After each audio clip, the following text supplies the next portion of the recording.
رمضان أتى والقلب هفى في حب القادم قد شغفا. رمضان أتى والقلب هفى في حب القادم قد شغفا. فرحان ففيه زكا وسما من خير الأشهر قد عرفا.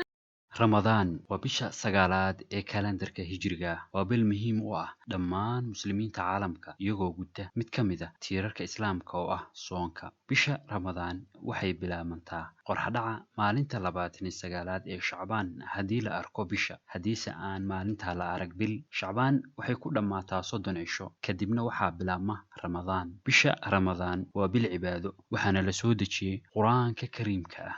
waa bil fadli gaara leh kana buuxaan khayraad fara badan. soomidda bishan ramadaan waxaa muslimiinta la amray sanadkii labaad ee hijriyada. bishan barakaysan waxaa la xiraa albaabada naarta waxaana la furaa kuwa jannada. waxaa ummadda laga qabiraa shayaadiinta waaweyn.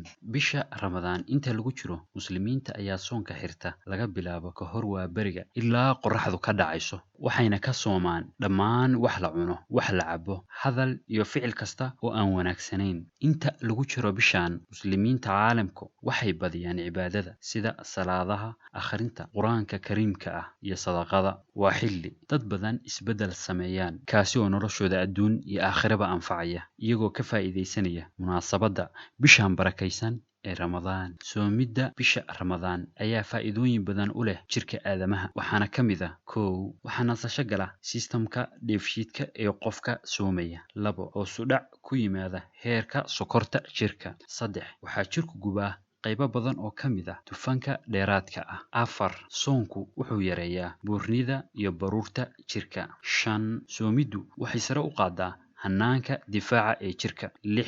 soonku wuxuu hagaajiyaa hanaanka wareegga dhiigga. 7. soonku wuxuu dardargeliyaa shaqada maskaxda. daraasado badan oo xilliyo kala duwan la sameeyey dhammaantood waxay isla waafaqeen in soonku faa'iido u leeyahay jirka aadamaha, iyadoo intaa ay dheer tahay in soonku yahay gudashada waajib diiniya. dhanka kale inta lagu jiro bisha ramadaan waxaa jira dad loo ogol yahay inay afuraan waxaana ka mid ah qof gabow dartii aan soomi karin, qof xanuunsan, qof musaafir ah, haweeney uur leh ama nuujisa, haweeney leh dhiigga caadada ama kandhalmada. bisha ramadaan waa bil cajiib ah oo ka duwan bilaha kale ee sanadka.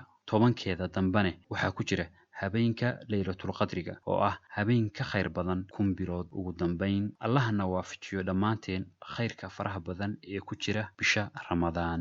aamiin. فرحان ففيه زكا وسما من خير الأشهر قد عرفا.